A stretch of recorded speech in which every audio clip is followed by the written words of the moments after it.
Hello dear students, good evening. അപ്പോൾ നിങ്ങളുടെ accounts exam ഒക്കെ ഇന്ന് കഴിഞ്ഞു.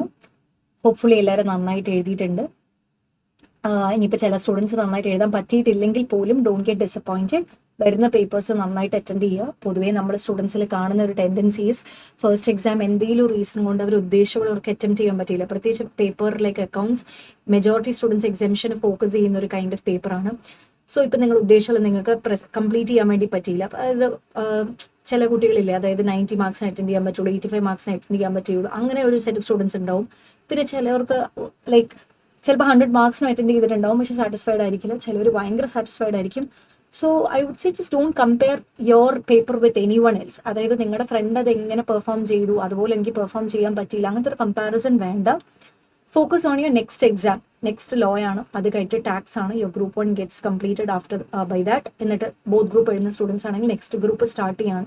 ഇപ്പോൾ ഈ ഒരു ഒറ്റ പേപ്പറിനെ ബേസ് ചെയ്തിട്ട് നിങ്ങൾ ബാക്കിയുള്ള പേപ്പർ എല്ലാം കുളവാക്കും. അതായത് ഭയങ്കര അടിപൊളിയായിട്ട് എഴുതിയിട്ടുണ്ടെങ്കിൽ ഓവർ കോൺഫിഡൻസ് ആയി, ഇതിന് എനിക്കൊരു 80-85 ഒക്കെ കിട്ടും, അപ്പോൾ ബാക്കി രണ്ടും എനിക്ക് എങ്ങനെയൊക്കെ 40s കിട്ടിയാൽ മതി, ഇപ്പോൾ കാര്യമായിട്ട് പഠിക്കണ്ട എന്നുള്ള ആറ്റിറ്റ്യൂഡ് ഉള്ള കുറച്ച് സെറ്റ് ഓഫ് സ്റ്റുഡൻസ് ഉണ്ടാവും. വേറെ കുറച്ച് പേര് വളരെ മോശമായതുകൊണ്ട് ഇനിയിപ്പോൾ എന്തായാലും അക്കൗണ്ട്സ് പോയി ബാക്കി രണ്ടും ബഡ്ജറ്റ് എന്ത് കിട്ടാനാ, അങ്ങനത്തെ ഒരു സെറ്റ് ഓഫ് സ്റ്റുഡൻസും ഉണ്ടാവും. സോ രണ്ട് കാറ്റഗറിക്കാരും പ്രശ്നക്കാരാണ്. അപ്പോൾ എങ്ങനെ ആയിക്കോട്ടെ, accounts paper is done, give your best for the law as well as tax. കാരണം വാല്യുവേഷൻ നമുക്ക് ഒട്ടും പ്രഡിക്റ്റബിൾ അല്ല. എങ്ങനെയാണ് വരാൻ പോകുന്നത്, ലിബറൽ വാല്യുവേഷൻ ആണോ ടൈറ്റ് വാല്യുവേഷൻ ആണോ ഒന്നും നമുക്കറിയില്ല.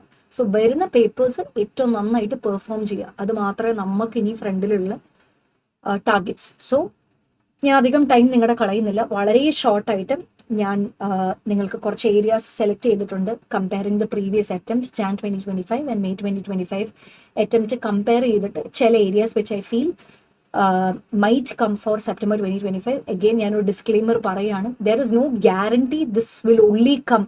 ഞാൻ ജസ്റ്റ് ഒരു കഴിഞ്ഞ 2 അറ്റംപ്റ്റിൻ്റെ അനലൈസ് ചെയ്തിട്ട് അതിനെ ബേസ് ചെയ്തിട്ട് പറയുന്നതാണ്. ഞാൻ ക്വസ്റ്റ്യൻ പേപ്പറും MTP RTP എല്ലാം കൂടി ഒന്ന് കവർ ചെയ്തിട്ടുള്ള രീതിയിലാണ് പറയുന്നത്.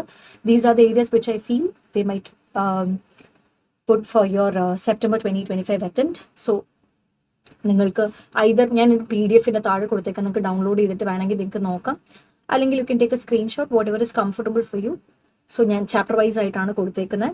പ്രിലിമിനറി ചാപ്റ്ററിനകത്ത്, പ്രിലിമിനറി ചാപ്റ്റർ ബേസിക്കലി ഒത്തിരി അങ്ങ് ചോദിക്കുന്ന ഒരു കൈൻഡ് ഓഫ് ചാപ്റ്റർ അല്ല. അതായത് കുറേ ക്വസ്റ്റ്യൻസ് അങ്ങനെ ചോദിക്കുന്ന ടൈപ്പ് ഓഫ് ചാപ്റ്റർ അല്ല പ്രിലിമിനറി. ബട്ട് സ്റ്റിൽ പ്രിലിമിനറി നിങ്ങൾ നോക്കുവാണെങ്കിൽ ഓഫീസർ ഇൻ ഡിഫോൾട്ട് എന്ന് പറയുന്ന ഒരു ഏരിയ ഉണ്ട്. അതിനകത്തുനിന്ന് കേസ് ബേസ് ക്വസ്റ്റൻ ആയിട്ടോ ഡയറക്റ്റ് ക്വസ്റ്റൻ ആയിട്ടോ അവർക്ക് ചോദിക്കാം. Officer in default is one area you can expect from preliminary chapter. പിന്നെ ഗവൺമെന്റ് നിങ്ങളോട് ഐഡന്റിഫൈ ചെയ്യാൻ വേണ്ടി പറയും. ഒരു സെറ്റ് ഓഫ് ഒരു കേസ് സിനാരിയോ നിങ്ങൾക്ക് തന്നിട്ട് ഇത് ഗവൺമെന്റ് കമ്പനി ആണോ അല്ലയോ എന്ന് ഐഡന്റിഫൈ ചെയ്യാൻ വേണ്ടി പറയും. പിന്നെ റിലേറ്റഡ് പാർട്ടി എന്ന് പറയുന്ന ഒരു ഡെഫിനേഷൻ കിടപ്പുണ്ട്, that is also important. Private company, small company, holding subsidiary, associate company, ഇതൊക്കെ റിലേഷൻഷിപ്പ് എസ്റ്റാബ്ലിഷ് ചെയ്യാൻ വേണ്ടിയിട്ട്, അതായത് നമുക്കൊരു സിനാരിയോ തരും, അപ്പോൾ അതിനകത്ത് സ്മോൾ കമ്പനി ഉണ്ടാവും, ഹോൾഡിംഗ് ഉണ്ടാവും, സബ്സിഡറി ഉണ്ടാവും. സോ ഏതിൻ്റെയൊക്കെ ആപ്ലിക്കബിലിറ്റി ആണ് വരുന്നത് എന്നുള്ള ബേസിസിലുള്ള കേസ് ബേസ് ക്വസ്റ്റൻ അറിയാം. ഞാനത് എടുത്ത് പറയേണ്ട ആവശ്യമൊന്നുമില്ല. ഇന്റർമീഡിയറ്റ് ലെവലിൽ വളരെ റയറായിട്ട് ഡയറക്റ്റ് ക്വസ്റ്റൻസ് ചോദിക്കാറുള്ളൂ. So whatever I am specifying, please take it as indirect questions only. So all these questions നിങ്ങൾക്ക് ഇതിനെ ബേസ് ചെയ്യുന്ന കുറച്ച് വർക്ക് ബുക്ക് ക്വസ്റ്റൻസ് ഉണ്ടെങ്കിൽ ഞാൻ റിവൈസ് ചെയ്യുമ്പോൾ എപ്പോഴും പറയും, ക്വസ്റ്റൻസ് പ്രാക്ടീസ് ആണ് ഏറ്റവും കൂടുതൽ വേണ്ടത്, rather than reading the topic over and over. ആ ക്വസ്റ്റൻ്റെ ഒരു ഫെമിലിയാരിറ്റി വരുന്ന ഭയങ്കര നല്ലതായിരിക്കും. So I would say these are the areas which you have to focus from the preliminary part. Now, prospectus and allotment of securities nathu matters to be stated in prospectus കുറേ തവണ ചോദിച്ചിട്ടുണ്ട് repeated ആയിട്ട്, പക്ഷേ കഴിഞ്ഞ 2 attempt ആയിട്ട് ഞാൻ കണ്ടില്ല question. അതിൻ്റെ പ്രീവിയസ് അറ്റംപ്റ്റ്സിലൊക്കെ കുറേ തവണ ചോദിച്ചിട്ടുള്ളതാണ് section 26. So go through section 26. പിന്നെ deemed prospectus of of sale ചോദിച്ചിട്ടുള്ള 25-28, സെക്ഷൻ 25-28, ആ 2 സെക്ഷനും ഭയങ്കര ഇമ്പോർട്ടൻ്റ് ആണ്. പിന്നെ red herring and shelf prospectus ചോദിച്ചിട്ട് കുറച്ച് നാളായി. ഇത് ഒന്നെങ്കിൽ മൾട്ടിപ്പിൾ ചോയ്സ് ആയിട്ടും ചോദിക്കാം, അല്ലെന്നുണ്ടെങ്കിൽ ഡിസ്ക്രിപ്റ്റീവ് ആയിട്ടും ചോദിക്കാം. നിങ്ങൾക്ക് ഒരു കഥ വന്നിട്ട് ഇത് റെഡ് ഹിയറിംഗ് ആണോ ഷെൽഫ് പ്രോസ്പെക്ടസ് ആണോ നിങ്ങൾ ഐഡന്റിഫൈ ചെയ്യാൻ വേണ്ടി പറയും, എന്നിട്ട് നിങ്ങളോട് എക്സ്പ്ലെയിൻ ചെയ്യാൻ വേണ്ടി പറയും. Private placement again is one of the very important area. Section 42 അതിനകത്ത് ഇപ്പോൾ ആ നമ്പർ ഓഫ് പേഴ്സൺസിനെ ബേസ് ചെയ്തിട്ടായിരിക്കും അപ്പോൾ അവർ സ്പെസിഫൈ ചെയ്തിട്ട് വയ്ക്കുക. അതായത് ടെക്നിക്കലി ആക്ട് പറയുന്നത് 50 ആണ്, പക്ഷെ നമുക്ക് 200 ആൾക്കാർക്ക് ഇഷ്യൂ ചെയ്യാൻ വേണ്ടി പറ്റും. അപ്പോൾ ഒരു 155 പേഴ്സൺസിന് ഇഷ്യൂ ചെയ്തു, 50 എന്നുള്ള ബേസിസിലായിരിക്കും അവർ നിങ്ങൾ പഠിച്ചു എന്നായിരിക്കും അസ്യൂം ചെയ്യുക. സോ 155 പേഴ്സൺസിന് ഇഷ്യൂ ചെയ്തു. അപ്പോൾ ആ ചെയ്തത് ശരിയാണോ, പ്രൈവറ്റ് പ്ലേസ്മെന്റ് വാലിഡ് ആണോ, അല്ലെങ്കിൽ ഒരു ഇഷ്യൂ കംപ്ലീറ്റ് ചെയ്യാതെ വേറൊരു ഇഷ്യൂ നടത്തി, അതായത് ഒരു സെക്യൂരിറ്റിയുടെ ഒരു സെക്യൂരിറ്റി ഓഫർ ഇഷ്യൂ ചെയ്തത് കംപ്ലീറ്റ് ചെയ്യാതെ, അതിൻ്റെ അലോട്ട്മെന്റ് കംപ്ലീറ്റ് ചെയ്യാതെ അടുത്ത ഓഫർ അവർ നടത്തി. ആ ചെയ്തത് ശരിയാണോ? ഒരു ഫിനാൻഷ്യൽ ഇയർ എത്ര അവർക്ക് പ്രൈവറ്റ് പ്ലേസ്മെന്റ് വഴി ഫണ്ട് റേസ് ചെയ്യാം, ആരൊക്കെ പ്രൈവറ്റ് പ്ലേസ്മെന്റ് 200 ആരൊക്കെ നമുക്ക് എക്സ്ക്ലൂഡ് ചെയ്യാം, ആ ബേസിസ് ഒക്കെ ചെയ്തിട്ടായിരിക്കും അവർ കേസ് ബേസ്ഡോ മൾട്ടിപ്പിൾ ചോയ്സ് ഒക്കെ ചോദിക്കാൻ പോകുന്നത്. പിന്നെ മിനിമം സബ്സ്ക്രിപ്ഷൻ ആപ്ലിക്കേഷൻ മണി ചോദിക്കാൻ ചാൻസ്. കമ്പനീസ് ആക്ട് പറയുന്ന ലിമിറ്റ് വേറെയാണ്, സെബി പറയുന്ന ലിമിറ്റ് വേറെയാണ്. സോ സെബിയുടെ പോയിന്റ് ഓഫ് വ്യൂ ആയിരിക്കും നിങ്ങളോട് ക്വസ്റ്റ്യൻ ചോദിക്കുക. 25%, 5% എന്നൊക്കെ പറഞ്ഞ് നമ്മുടെ ടെക്സ്റ്റിനകത്ത് വളരെ ക്ലിയർ ആയിട്ട് പറയുന്നുണ്ട്. So minimum subscription application money is another area which I expect. പിന്നെ ഞാനിവിടെ സ്പെസിഫൈ ചെയ്തിട്ടില്ല, but still letting you know, global depository receipts GDR എന്ന് പറയുന്ന ഒരു ഏരിയ ഉണ്ട്. കുറേ നാളായി അത് ചോദിച്ചിട്ട്, അതുകൊണ്ട് മാത്രം I am just specifying GDR. So these are the areas which I expect from prospectus and allotment of securities കേട്ടോ. Going for the next one, share capital and debentures. Now this is one of a very big chapter. നിങ്ങൾക്ക് നല്ലോണം അറിയാം. അതായത് section നമ്മുടെ 23 തൊട്ടിട്ട് 72 വരെയാണ് ഇതിനകത്തുള്ള. അതിൽ നിന്നാണ് സെലക്ട് ചെയ്തിട്ട് ഇത്ര ഏരിയ ഇട്ടേക്കുന്നത്. And the calls in advance പറഞ്ഞൊരു ഏരിയ ഉണ്ട്. ആ കോൾസ് ഇൻ അഡ്വാൻസ് വിളിക്കാൻ വേണ്ടി പറ്റുമോ, അതിന് മുകളിൽ ഡിവിഡൻഡ് കൊടുക്കാൻ വേണ്ടി പറ്റുമോ, വോട്ടിംഗ് റൈറ്റ് കിട്ടുമോ, അതിനെയൊക്കെ ബേസ് ചെയ്തൊരു ക്വസ്റ്റൻ എക്സ്പെക്ട് ചെയ്യാം. പിന്നെ variation of share holders right, section 48 ആണ്. അപ്പം അതിനകത്ത് ഒരു ക്ലാസ് ഓഫ് ഷെയർ ഹോൾഡേഴ്സിന് റൈറ്റ് മാറ്റുന്നത് കൊണ്ട് കുഴപ്പമുണ്ടോ, അത് കാരണം വേറൊരു ക്ലാസ് എഫക്റ്റഡ് ആകുവാണെങ്കിൽ എന്താ ചെയ്യേണ്ടത്, എത്ര പേരുടെ പെർമിഷൻ എടുക്കണം, അതാണ് variation of share holders right. പിന്നെ ഇഷ്യൂവിന്റെ കേസിൽ പ്രീമിയത്തിൽ ഇഷ്യൂ ചെയ്യുന്നത്, സ്വെറ്റ് ഇക്വിറ്റിയിൽ ഇഷ്യൂ ചെയ്യുന്നത്, പിന്നെ റൈറ്റ് ഷെയർസ്, റൈറ്റ്സ് എന്ന് അവിടെ സ്പെസിഫൈ ചെയ്തേക്കുന്ന റൈറ്റ് ഇഷ്യൂ കേട്ടോ. Just a second.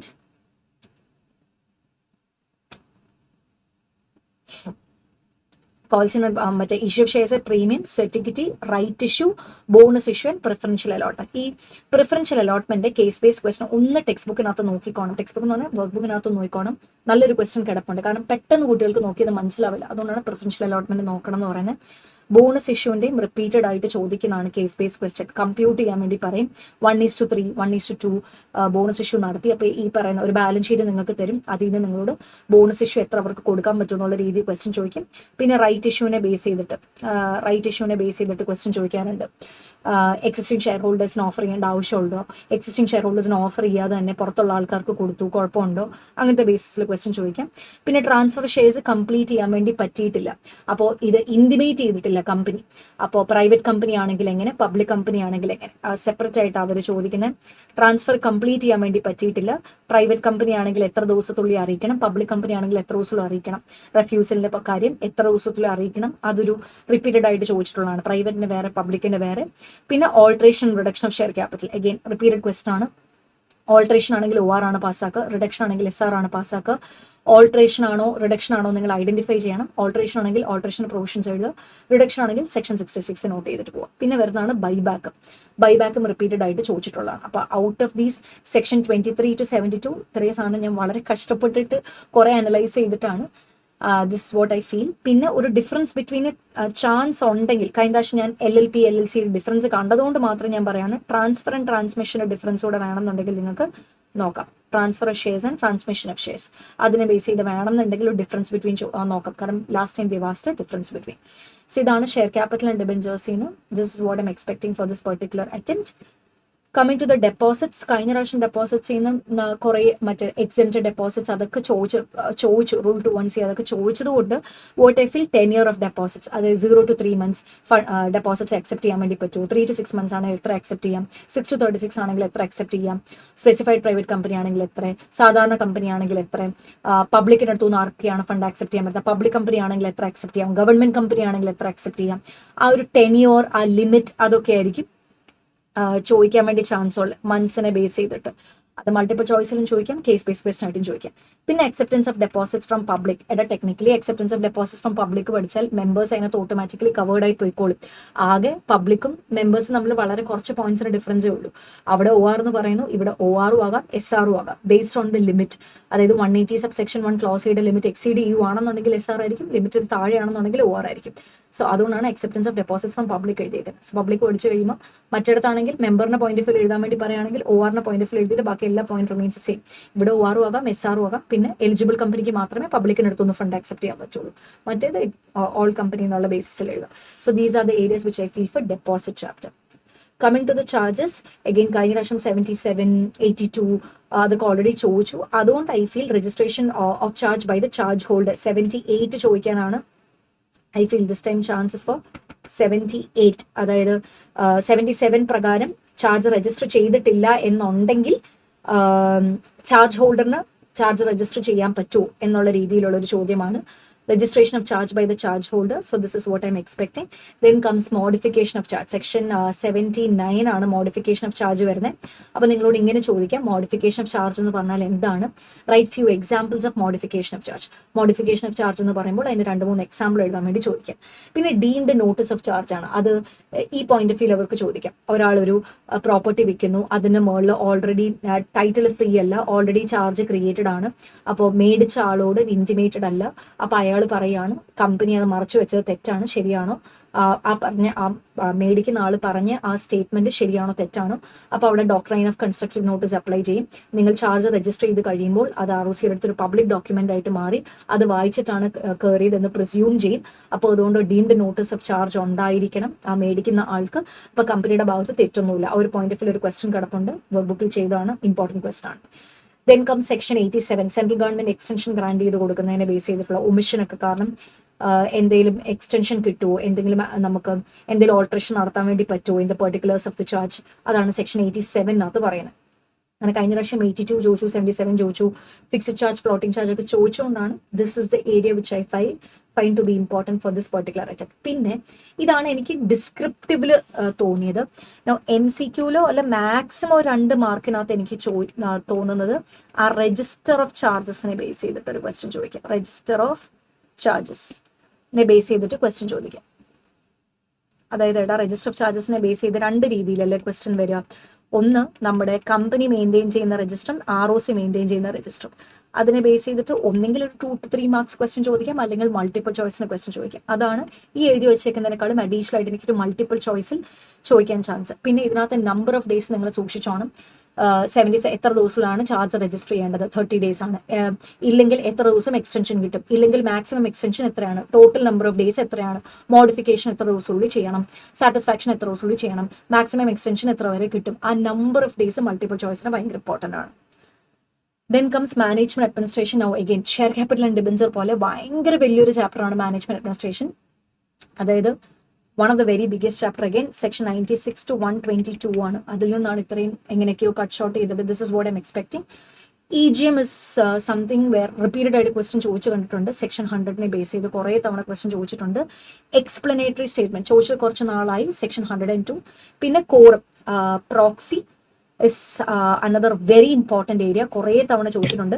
ഇത് ചോദിച്ചിട്ട് കുറച്ച് നാളായി. അപ്പോൾ അവർക്ക് അൺഇമ്പോർട്ടൻ്റ് ഏരിയയിൽ ഒന്ന് ക്വസ്റ്റ്യൻ ഇടണം എന്നൊക്കെ തോന്നുവാണെങ്കിൽ they can put this area. Restriction of share holders voting right section 106 ആണ്. ഇക്വിറ്റി ഷെയർ ഹോൾഡേഴ്സിന് വോട്ടിംഗ് റൈറ്റ് എപ്പോൾ റെസ്ട്രിക്ട് ചെയ്യാൻ വേണ്ടി പറ്റും, അത് സ്ഥിരമായിട്ട് ചോദിച്ചുകൊണ്ടിരുന്നത്. ഈ പ്രോക്സി ഒക്കെ ആണെങ്കിലും കുറേ ക്വസ്റ്റ്യൻസ് പ്രോക്സിയുടെ അകത്തുനിന്ന് ചോദിക്കാം. മാക്സിമം ഒരാൾക്ക് എത്ര ആൾക്കാരെ പ്രോക്സി ആകാൻ പറ്റും, പിന്നെ നമ്മുടെ പ്രോക്സി ഫോം എത്ര മണിക്കൂറിന് മുന്നേ ഡെപ്പോസിറ്റ് ചെയ്യണം, അങ്ങനത്തെ ഒരു കേസ് ബേസ് ക്വസ്റ്റ്യൻ കിടപ്പുണ്ട് നമ്മുടെ വർക്ക് ബുക്കിനകത്ത്. അടിപൊളി ഒരു ക്വസ്റ്റൻ ആണ്.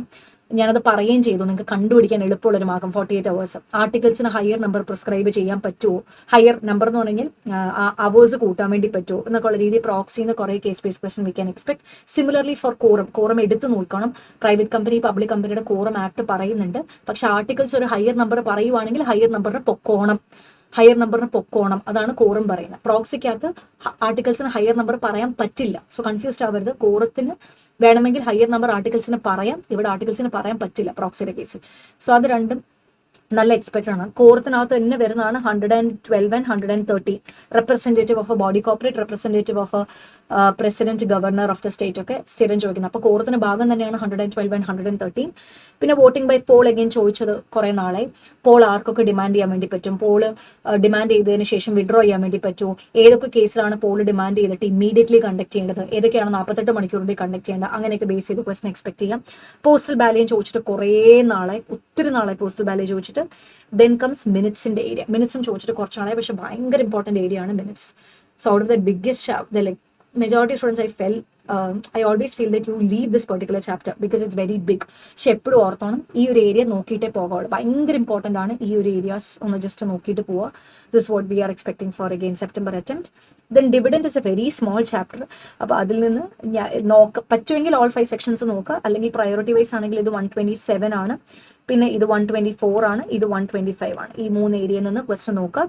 അപ്പാർട്ട് ഫ്രം ദിസ് റൂൾ 3യും കൂടെ നോക്കിക്കോണം. കമ്പ്യൂട്ടേഷന് വേണ്ടിയിട്ട് റൂൾ 3യും കൂടെ നോക്കിക്കോണം.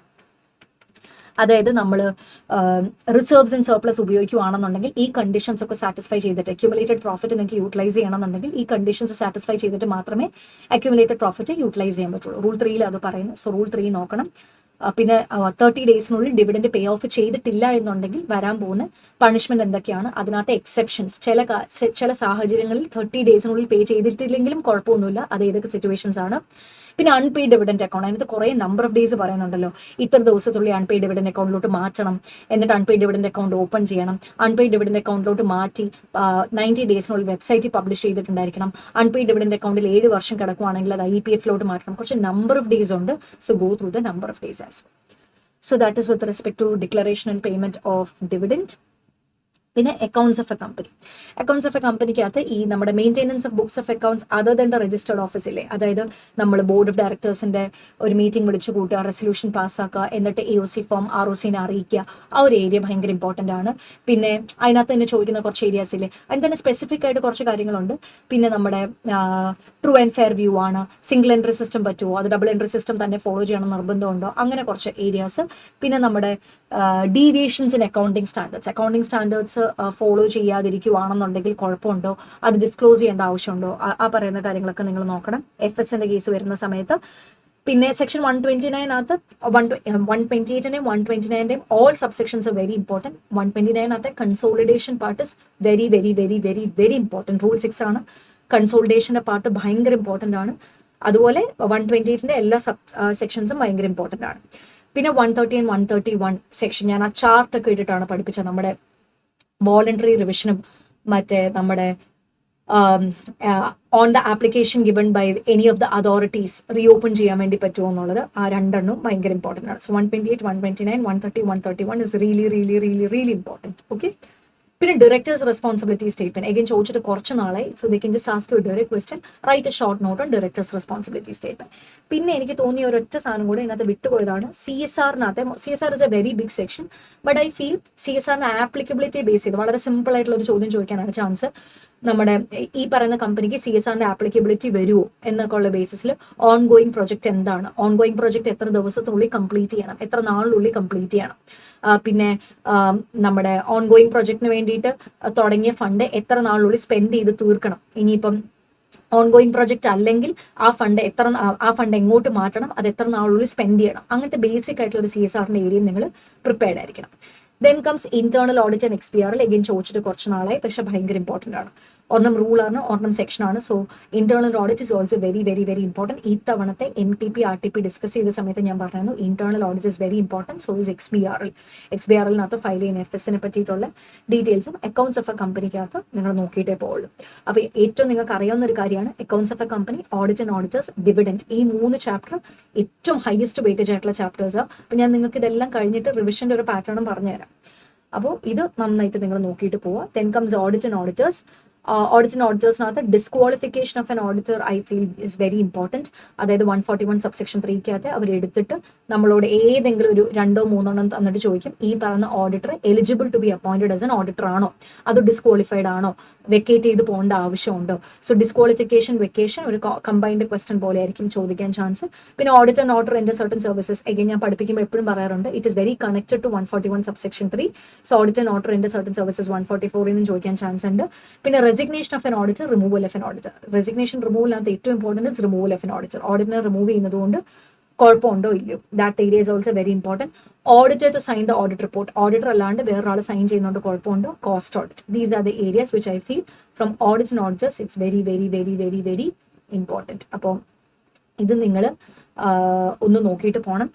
പിന്നെ ഒരു സാധനം ഞാൻ ലാസ്റ്റ് നോക്കിയപ്പോൾ എനിക്ക് ഇമ്പോർട്ടൻ്റ് ആയിട്ട് തോന്നിയത് അപ്പോയിൻമെന്റ് of auditor other than retiring auditor. അതും കൂടെ ഒന്ന് നോക്കിക്കോണേ. അപ്പോയിൻമെന്റ് of an auditor other than retiring auditor.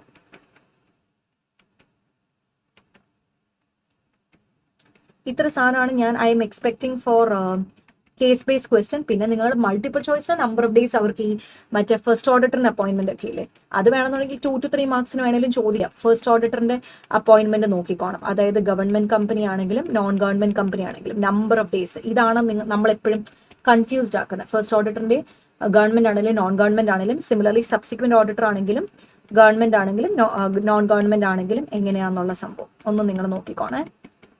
there are higher chances for number of days. Multiple choice 2 or 3 marks ആയിട്ട് അവർക്ക് വേണമെന്നുണ്ടെങ്കിൽ ചോദിക്കും. ഗവൺമെന്റ് മറ്റേ non government first as well subsequent order. പക്ഷേ these are the areas which I feel they might ask for descriptive. ഇതും വേണമെന്നുണ്ടെങ്കിൽ descriptive ആയിട്ട് ചോദിക്കാം. But then that will 2 marks 3 marks അങ്ങനെ ഒരു 1 2 3 പോലെ സപ്പാർട്ടായിരിക്കും. So it be very easy question only. So നിങ്ങൾ പെട്ടെന്ന് അവിടെ നിന്ന് നോക്കിയാൽ മതി എത്ര നമ്പർ ഓഫ് ഡേയ്സ്. എപ്പോഴും നമ്പർ ഓഫ് ഡേയ്സ് പഠിക്കുന്നത് ജസ്റ്റ് 30 days ഒന്നും പഠിക്കരുത്. 30 day from what? 30 day from incorporation of a company ആണോ? 30 day from the casual vacancy ആണോ? എങ്ങനെയാണോ? Just study. അതിന്റെ വാലിലുള്ള സാധനം പഠിച്ചോണം. അതിന്റെ എന്താണോ അതിന്റെ ബാക്കി കിടക്കുന്നത് that you have to study. Just don't write 30 days 15 days 12 days 5 days അങ്ങനെ എടുക്കരുത്. 5 days from the appointment, 5 days from the resignation, 5 days from such vacancy. So you have to write whatever is given at the end. അപ്പോൾ ആ സാധനം ഓർത്തെടുത്താൽ മാത്രമേ computation correct ആയിട്ട് നമുക്ക് കിട്ടുള്ളൂ. Then coming to company incorporated outside ഇന്ത്യയിലെ foreign കമ്പനിയെ base ചെയ്തിട്ടാണെങ്കിൽ ഡോക്യുമെന്റ്സ് ടു ബി സബ്മിറ്റഡ്. ഒരു ഫോറിൻ കമ്പനി ഇന്ത്യയിൽ ഓപ്പറേഷൻസ് സ്റ്റാർട്ട് ചെയ്യുമ്പോൾ എന്തൊക്കെ ഡോക്യുമെന്റ്സ് ആണ് ROCക്ക് ഫയൽ ചെയ്യേണ്ടത്? അപ്പൊ തന്നെ അവർക്ക് ഇതും കൂടെ ചോദിക്കാം. ഓൾട്ടറേഷൻ, ഞാൻ ഇതൊന്ന് റബ്ബ് ചെയ്യുവാണേ. അതായത് ഫയൽ ചെയ്ത ഡോക്യുമെന്റ്സിനകത്ത് എന്തെങ്കിലും ഓൾട്ടറേഷൻ വരുവാണെന്നുണ്ടെങ്കിൽ അത് നമ്മൾ ROCനെ അറിയിക്കേണ്ട ആവശ്യമുണ്ടോ എന്നുള്ളൊരു ചോദ്യം ചോദിക്കാം. അപ്പോൾ ഇതിന്റെ കൂടെ തന്നെ ചോദിക്കുന്ന ഒരു സംഭവമാണ് ഓൾട്ടറേഷൻ. ഡോക്യുമെന്റ്സ് ഫയൽ ചെയ്യുന്നു, ഫയൽ ചെയ്ത ഡോക്യുമെന്റ്സിനകത്ത് ഒരു ഓൾട്ടറേഷൻ ഉണ്ട്. ആ ഓൾട്ടറേഷൻ നമ്മൾ ROCനെ അറിയിക്കേണ്ട ആവശ്യമുണ്ട്. So document and alteration very important. പിന്നെ പ്രോസ്പെക്ടസിന്റെ ഡേറ്റിങ്ങിനെ പറ്റിയിട്ടുള്ള ഒരു question, IDR, audit of foreign companies, exemptions. ഈ ചാപ്റ്ററിന്റെ ആപ്ലിക്കബിലിറ്റി ആർക്കൊക്കെ ഇല്ല. These areas very very important for foreign company. കാരണം കഴിഞ്ഞ പ്രാവശ്യം ബാക്കിയുള്ള ഏരിയയിൽ നിന്ന് ക്വസ്റ്റ്യൻ ചോദിച്ചതുകൊണ്ടാണ് I feel this might come. എന്തൊക്കെ ഡോക്യുമെന്റ്സ് ഫയൽ ചെയ്യണം, ഓൾട്ടറേഷൻ കാര്യം നമ്മൾ ROCനെ അറിയിക്കേണ്ട ആവശ്യമുണ്ടോ, പ്രോസ്പെക്ടസിന്റെ ഡേറ്റിംഗ് ഓഫ് ഈ ഫോറിൻ കമ്പനി ബേസ് ചെയ്തിട്ടുള്ളത്, പിന്നെ IDR, audit, exceptions. These are the area which I feel foreign കമ്പനിക്കകത്ത് ഭയങ്കര ഇമ്പോർട്ടൻ്റ് ആണ്. LLP ആക്ട് അഗൈൻ വേറൊരു ആക്ട്. കമ്പനീസ് ആക്ടിനകത്ത് ഇപ്പോൾ ചില chapter management administration, share capital, അങ്ങനെ ചെറിയ ചാപ്റ്റേഴ്സ്, ചില ചാപ്റ്റേഴ്സ് മാത്രമാണ് ഭയങ്കര ബിഗ് ചാപ്റ്റേഴ്സ് എന്ന് പറയുന്നത്. Coming to an act, LLP act is a very big act. കുറേ പോർഷൻസ് ആണ് പഠിക്കാൻ. എന്നിട്ട് ചോദിക്കുന്ന 1 or 2 questions. So I have seen students leaving. So if you are that student who is already left this chapter, ഞാൻ LLP പഠിക്കുന്നില്ല, എന്നെ കൊണ്ട് ഇത് പറ്റില്ല, ആ ഒരു പോയിന്റ് ആണെങ്കിൽ അറ്റ്ലീസ്റ്റ് നോക്കിയിട്ട് പോകും. ഇതിൽ നിന്ന് എന്തെങ്കിലും ഒരെണ്ണം വന്നാൽ ഇൽ ബി യൂസ്ഫുൾ ഫോർ യു. കാരണം നിങ്ങൾ എന്തായാലും വിടാൻ തീരുമാനിച്ചു, അപ്പോൾ ഇതിൽ നിന്ന് എന്തെങ്കിലും വന്നാൽ നിങ്ങൾക്ക് ലോട്ടറിയാണ്. So make sure you just read this and go. Others when you revise you can give this topics as a priority topic. എന്നിട്ട് നിങ്ങൾ ബാക്കി ടോപ്പിക്സ് നിങ്ങൾക്ക് വായിക്കാം. പാർട്ട്ണറും ഡെസിഗ്നേറ്റഡ് പാർട്ട്ണറും ഇവിടെ ഒരു കേസ് ബേസ് ക്വസ്റ്റൻ കിടപ്പുണ്ട്. I think question number 2 or 3 അങ്ങനെ എന്തോ ആണ് നമ്മുടെ വർക്ക് ബുക്കിൽ കിടപ്പുണ്ട്. സിമിലർലി സ്റ്റഡി മെറ്റീരിയലിനകത്തും കിടപ്പുണ്ട്. അതായത് ഇത്ര മിനിമം പാർട്ട്നേഴ്സ് ഉണ്ടായിരിക്കണം, ഇത്ര മിനിമം ഡെസിഗ്നേറ്റഡ് പാർട്ട്നേഴ്സ് ഉണ്ടായിരിക്കണം, ഡെസിഗ്നേറ്റഡ് പാർട്ട്നേഴ്സ് ഇൻഡിവിജ്വൽസ് ആയിരിക്കണം. സോ ചിലപ്പോൾ ഇൻഡിവിജ്വലിനെ കോമ്പിനേഷൻ ആയിരിക്കില്ല ക്വസ്റ്റൻ തന്നേക്കുന്നത്. സോ ആർക്കൊക്കെ ഡെസിഗ്നേറ്റഡ് പാർട്ട്ണർ ആകാം, മിനിമം നമ്പർ ഇല്ലാതെ മുന്നോട്ട് പോയി, ആ ഒരു ബേസിസിലായിരിക്കും പാർട്ട്ണർ ഡെസിഗ്നേറ്റഡ് പാർട്ട്ണറെ ബേസ് ചെയ്ത് ക്വസ്റ്റൻ ചോദിക്കുന്നത്. പിന്നെ കോമ്പൗണ്ടിങ് ഓഫ് ഒഫൻസ്, എങ്ങനെയാണ് LLP ആക്ടിനകത്ത് ഒഫൻസ് കോമ്പൗണ്ട് ചെയ്യുന്നത്, ആനുവൽ റിട്ടേൺ എത്ര ദിവസത്തിലുള്ളിലാണ് ROCക്ക് ഫയൽ ചെയ്യേണ്ടത്, എങ്ങനെയാണ് books of accounts LLP maintain ചെയ്യേണ്ടത്, പിന്നെ അതിനകത്ത് statement of accounts and solvency ഉണ്ട്, അത് എപ്പോൾ പ്രിപ്പയർ ചെയ്യണം, അത് ROCക്ക് ഫയൽ ചെയ്യേണ്ട ആവശ്യമുണ്ടോ, അങ്ങനത്തെ കാര്യങ്ങൾ. പിന്നെ unlimited liability in case of fraud കാണിക്കുകയാണെന്നുണ്ടെങ്കിൽ ലൈബിലിറ്റി എങ്ങനെയായിരിക്കും, ഫ്രോഡ് അല്ലാത്ത കേസിൽ പാർട്ട്ണറിന്റെ ലൈബിലിറ്റി എങ്ങനെയാണ്, ഫേമിന്റെ ലൈബിലിറ്റി എങ്ങനെയാണ്, അതായത് LLPയുടെ ലൈബിലിറ്റി എങ്ങനെയാണ്. ഇത് സ്ഥിരം ചോദിക്കുന്ന കേട്ടോ. Liability of the LLP and liability of the partner, അതുപോലെ unlimited liability in case of fraud ആണെങ്കിൽ ലൈബിലിറ്റി എങ്ങനെ വരും, ഫ്രോഡ് അല്ലാത്ത സാധാരണ സാഹചര്യത്തിൽ ലോസ് സംഭവിക്കുമ്പോൾ എങ്ങനെയാണ് ഒരു LLPയുടെ ലൈബിലിറ്റി വരിക, എങ്ങനെയാണ് ഒരു പാർട്ട്ണറിന്റെ ലൈബിലിറ്റി വരിക. രണ്ട് സെക്ഷൻ ആണ്. Again registration of changes in partner, this particular area is repeated many times. ഈ പാർട്ട്നേഴ്സിന്റെ ചേഞ്ച് വരുമ്പോൾ അത് എത്ര ദിവസമുള്ളിൽ കമ്പനിയെ അറിയിക്കണം, കമ്പനി അത് എത്ര ദിവസമുള്ളിൽ ROCനെ അറിയിക്കണം. ആ നമ്പർ ഓഫ് ഡേയ്സ് ഭയങ്കര ഇമ്പോർട്ടൻ്റ് ആണ്. I M repeating that. ഈ പാർട്ട്നേഴ്സിനകത്ത് ഒരു ചേഞ്ച് വരുവാണെന്നുണ്ടെങ്കിൽ എത്ര ദിവസത്തിനുള്ളിൽ കമ്പനിയെ അറിയിക്കണം, കമ്പനിയല്ല LLPനെ അറിയിക്കണം, എത്ര ദിവസത്തിനുള്ളിൽ LLP അറിയിക്കണം, എത്ര ദിവസത്തിനുള്ളിൽ LLP അത് ROCനെ അറിയിക്കണം. കമ്പനി അല്ലാട്ടോ LLP എത്ര ദിവസത്തിൽ LLP അറിയിക്കണം, LLP എത്ര ദിവസത്തിൽ ROCനെ അറിയിക്കണം. That is a very very very important area. അതിൻ്റെ നമ്പർ ഓഫ് ഡേയ്സ് കുറേ തവണ ചോദിച്ചിട്ടുണ്ട്. പിന്നെ ഇതിൻ്റെ കൂടെ തന്നെ ഒരു കോമ്പിനേഷൻ ക്വസ്റ്റൻ ആയിട്ട് കണ്ടിട്ടുള്ളതാണ് സെസേഷൻ ഓഫ് പാർട്ട്ണർഷിപ്പ്. ആ പറയുന്ന സംഭവം ജസ്റ്റ് ഒന്ന് കൂട്ടത്തിൽ നോക്കിയിട്ട് പോകാം. പിന്നെ ഇൻകോർപ്പറേഷൻ ഡോക്യുമെന്റ്, അതായത് ഇൻകോർപ്പറേഷൻ ഡോക്യുമെന്റ് LLP യുടെ ഫയൽ ചെയ്യുമ്പോൾ അതിനകത്ത് എന്തൊക്കെയാണ് ഉള്ളത്, ഇൻകോർപ്പറേഷൻ ഡോക്യുമെന്റും സ്റ്റേറ്റ്മെന്റും നമ്മൾ ROCക്ക് ഫയൽ ചെയ്യുന്നതിന്റെ സ്റ്റെപ്സ്, സെക്ഷൻ 11 ആണ്. Very short, you can read it really fast. പിന്നെ ഇത് 3 ഡെഫിനിഷൻസ് ആണ്, small LLP, financial year and body corporate. അപ്പോൾ ഡെഫിനിഷൻസിൽ നിന്ന് എന്നോട് ചോദിക്കുവാണെങ്കിൽ these are the area which I would say is very very important. Small LLP, financial year and body corporate, these 3 areas are really important. So ഇത് ആണ് what I feel from LLP management administration. Share ക്യാപിറ്റലൊക്കെ എനിക്ക് ഭയങ്കര difficult ആയിരുന്നു identify ചെയ്യാനായിട്ട്. ഇതാണോ ഒരെണ്ണം വിടുമ്പോൾ നമ്മൾ ഓർക്കും അയ്യോ ഇതെങ്ങാനും വന്നാലോ, അങ്ങനത്തെ ഭയങ്കര കൺഫ്യൂഷൻ ആയിരുന്നു to select. So I hope these will be the areas which institute will select. Then comes General Clause Act. അതിനകത്ത് മീൻസും ഇൻക്ലൂഡ്സും തമ്മിലുള്ള വ്യത്യാസം എന്താണ്, റൈറ്റ് എക്സാമ്പിൾസ്. അല്ലെങ്കിൽ നിങ്ങൾക്ക് ഒരു കേസ് ബേസ്ഡ് ക്വസ്റ്റ്യൻ തന്നിട്ട് അതിനകത്ത് മീൻസിനെയും ഇൻക്ലൂഡ്സിനെയും സ്പെസിഫൈ ചെയ്ത് എഴുതിയിട്ട് എന്താണ് അവർ അതിനകത്തൊന്ന് മീൻ ചെയ്തേക്കുന്നത് അത് നിങ്ങളോട് എഴുതാൻ വേണ്ടി പറയും. ഷാലും മെയിൻ നമ്മൾ ഡിഫറൻസ് എന്താണ്, ഇതൊക്കെ ഡെഫിനിഷനാണ്. ഇവിടം വരെയുള്ളത് ഡെഫിനിഷനാണ്. Affidavit, financial year, immovable movable property, good faith. ഒന്നുകിൽ ഡയറക്റ്റ് ക്വസ്റ്റൻ ആയിട്ടോ ഇൻഡയറക്റ്റ് ക്വസ്റ്റൻ ആയിട്ടോ നിങ്ങളോട് ചോദിക്കാം. Effect of repeal, I feel this is very important for this particular attempt. Effect of repeal ഭയങ്കര ഇമ്പോർട്ടൻ്റ് ആണ്. പിന്നെ computation of time, measurement of distance, duty to be taken on the pro rata. അപ്പോൾ ഇത്രയും സാധനമാണ് what I feel as very important from the General Clause Act. ഇതിനകത്ത് means include shall and may ഒക്കെ I'm expecting. Similarly, the effect of repeal part is also something which I'm expecting. Interpretation of statute എന്ന് ഞാനൊരു important area ആയിട്ട് എടുത്തിട്ടില്ല, കാരണം അതിനകത്ത് ആകെ രണ്ട് കാര്യം പഠിക്കാനായിട്ടുള്ളൂ, rules of interpretation and tools or aids of interpretation. So അതിൽ നിന്ന് ഞാൻ അങ്ങനെ ഭയങ്കര ഇമ്പോർട്ടൻ്റ് ആയിട്ടെന്ന് പറയാനായിട്ട് എനിക്ക് വളരെ ബുദ്ധിമുട്ടാണ്. ആകെ രണ്ട് ടോപ്പിക്കേ ഉള്ളൂ, റൂൾസും എയ്ഡ്സ് ഓഫ് ഇന്റർപ്രിട്ടേഷനും. അതിൽ നിന്നും ഇനി നിങ്ങൾക്ക് സെലക്ട് ചെയ്ത് വേണമെന്നുണ്ടെങ്കിൽ മെജോറിറ്റി വിടുന്ന ഏരിയാസ് ആട്ടോ ഇന്റർപ്രിട്ടേഷനകത്ത്. ഇഫ് യു ആർ പ്ലാനിങ് അയ്യോ ഞാൻ ഇമ്പോർട്ടൻറ്റ് ക്വസ്റ്റ്യൻസ് കേട്ടിട്ട് അതിൽ നിന്ന് എടുക്കാൻ വേണ്ടി ഇരിക്കുകയായിരുന്നു എങ്കിൽ അറ്റ്ലീസ്റ്റ് നിങ്ങൾ ടൂൾസ് എങ്കിലും നോക്കുക. ഇത് ചാൻസ് ആട്ടോ, ടൂൾസ് അല്ലെങ്കിൽ എയ്ഡ്സ് ഓഫ് ഇന്റർപ്രിട്ടേഷൻ നോക്കുക. അതിനകത്ത് നമ്മുടെ ഇതുണ്ട് പ്രിയാമ്പിൾ, അങ്ങനെ കുറേ എയ്ഡ്സ് കൊടുത്തിട്ടുണ്ട്, എക്സ്റ്റേണൽ എയ്ഡ്സ് ഇന്റേണൽ എയ്ഡ്സ് പറയുന്നത്. അതെങ്കിലും നിങ്ങൾ നോക്കിയിട്ട് പോവുക, എന്നിട്ട് റൂൾസ് വിടുക. കാരണം കഴിഞ്ഞ 2 അറ്റംപ്റ്റുകളായിട്ട് റൂൾസ് ആണ് ചോദിച്ചേക്കുന്നത്. So what I feel they might ask tools.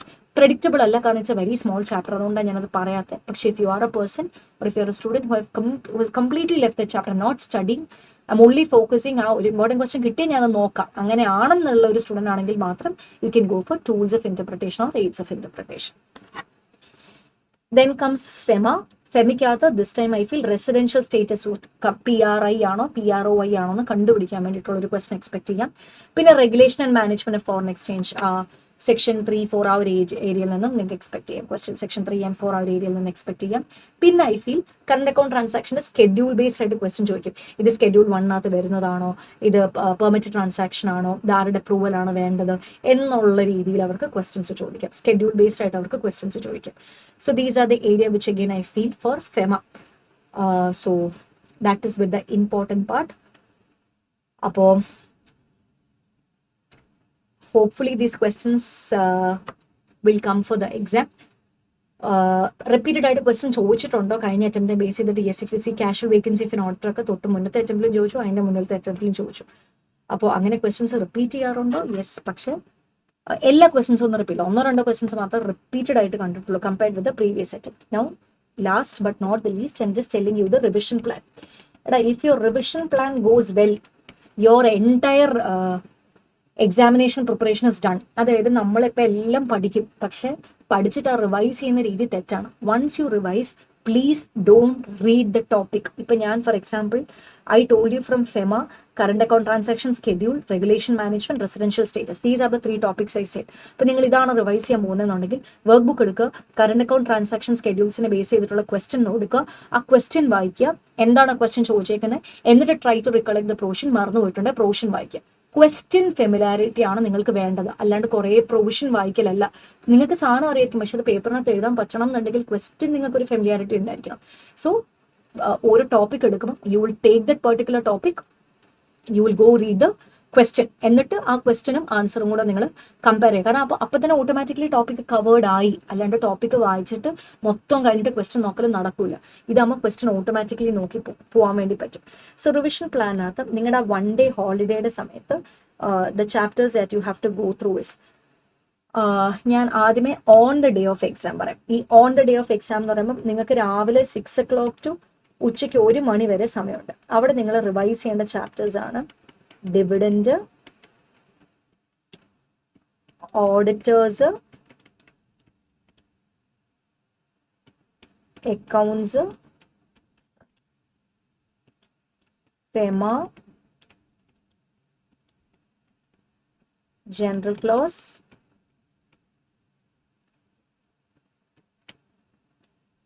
Interpretation.